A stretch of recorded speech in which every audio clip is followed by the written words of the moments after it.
Hello, आप सभी का हमारे इस वीडियो में स्वागत है।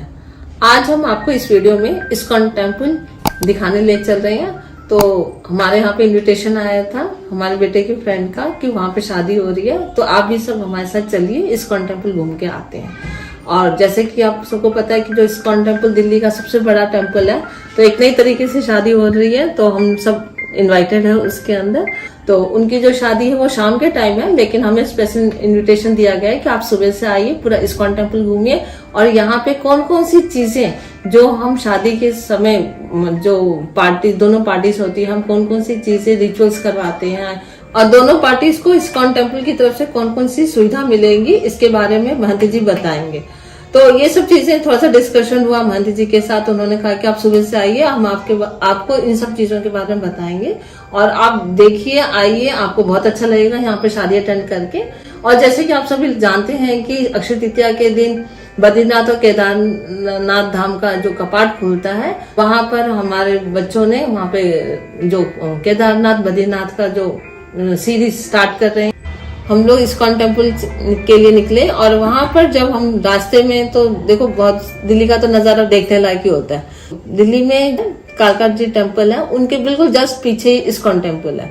तो इस्कॉन टेम्पल में पहले तो हमें पार्किंग ढूंढना पड़ा। वैसे तो पार्किंग बहुत ही बड़ी थी, वो हमने अपनी सुविधा के हिसाब से अपनी गाड़ी पार्क करी और फिर हम लोग वहां पहुंच गए जहाँ पे शादी हो रही थी। तो शादी का जो हॉल था बहुत ही सुंदर सजाया गया था। थोड़ी देर के बाद हम लोग वहाँ पे पानी वगैरह पिए, उसके बाद महंत जी आए और महंत जी ने हमें पूरा समय दिया, अपने साथ वहाँ बिठाया और पूरा हमें हॉल दिखाया कि आपको किस किस तरीके की यहाँ पे हॉल की सुविधा, डेकोरेशन वगैरह जो है वो कैसे कैसे मिलेगी। और उन्होंने एक बड़ा हॉल भी दिखाया जहाँ पे प्रसाद वगैरह बनते हैं, वहाँ पे दिखाया। और उन्होंने हर एक कॉर्नर जो इस्कॉन टेम्पल का था वो भी दिखाया।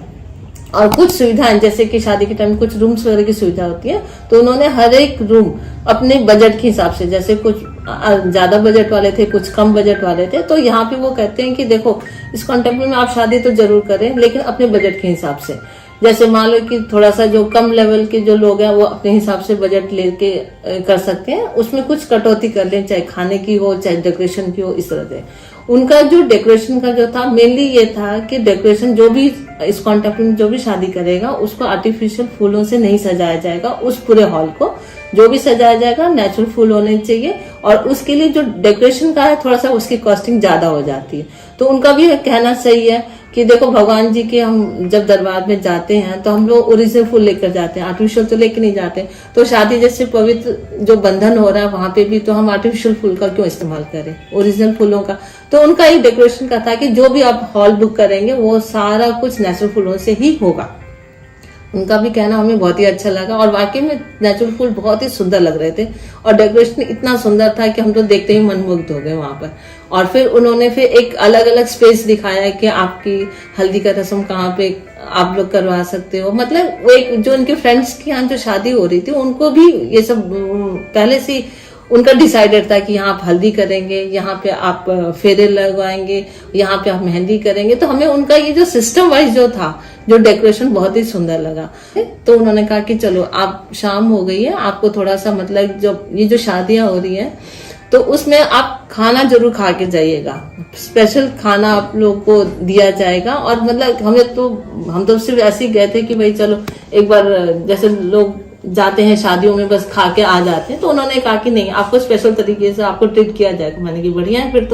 फिर उन्होंने जो खाना जो भी उन्होंने परोसा, उनका ये कहना था कि यहाँ पे जो भी खाना आप शादियों में बनाते हो अपने बजट के हिसाब से, वो सब पहले भगवान जी को भोग लगाया जाता है, उसके बाद ही आपको खाना दिया जाएगा।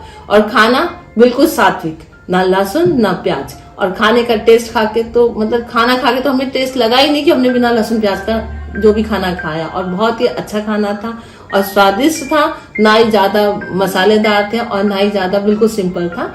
वो सब हमें खाकर तो हमें लगा था भाई अब तो लगता है कि जो भी शादी हम आगे करवाएंगे हम सब इस्कॉन टेम्पल में करवाएं। तो हमें उनकी बातों से, उनके तरीके से जो बजट वो लोग बता रहे थे, जो कि हमने बाहर भी हमने देखा कि जो शादियां होती हैं बड़ी महंगी महंगी होती हैं, जो फार्म हाउस या होटल में जो शादियां होती हैं, देखो अपनी अपनी जेब होती है। जब जो आदमी मंदिर में शादी करवाता है तो उनके जो दोस्त की जो शादी हो रही थी, मेरे बेटे के दोस्त की शादी, तो उनका जैसा बजट था उन्होंने उस तरीके से करवाया, लेकिन हमें उनकी शादी बहुत ही अच्छी लगी। और इस तरह से हमने पूरा दिन मानती जी के साथ बिताया, शादी अटेंड करी, और रात के टाइम जो हमने लाइटनिंग देखी इस्कॉन टेम्पल की वो भी बहुत ही देखने लायक थी। और आप इस वीडियो में सब पूरा देखिएगा, पूरा वीडियो देखिएगा, आपको सही में समझ में आ जाएगा कि इस्कॉन टेम्पल वाकई में देखने लायक है और शादी के पर्पज से तो बहुत ही अच्छा है। हम लोग यहाँ से 12 बजे निकल गए थे और रात के 11 बज गए थे, तो इतना लंबा समय हमने इस्कॉन टेम्पल में बिताया।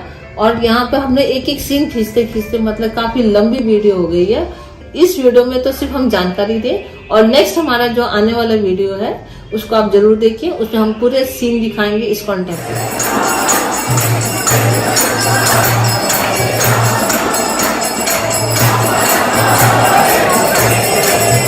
हरे कृष्णा कृष्ण कृष्ण हरे हरे, हरे राम राम राम हरे हरे, हरे कृष्ण कृष्ण कृष्ण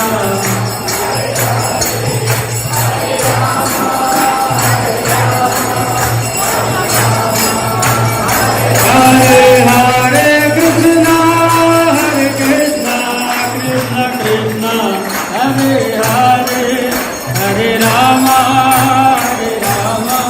राम राम हरे हरे,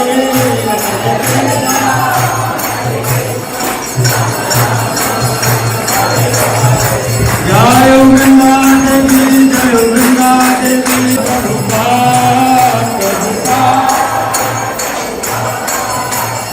हरे कृष्णा।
चल रही है।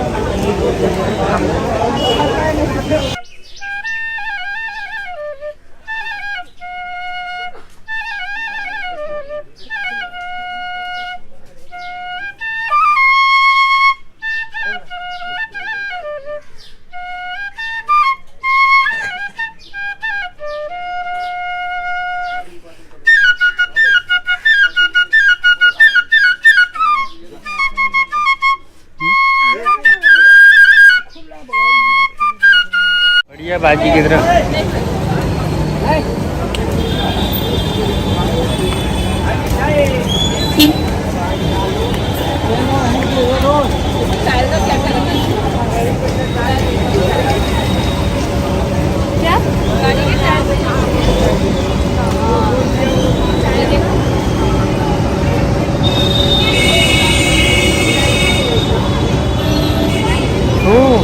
कैसे टायर में मिट्टी नया चीज ना।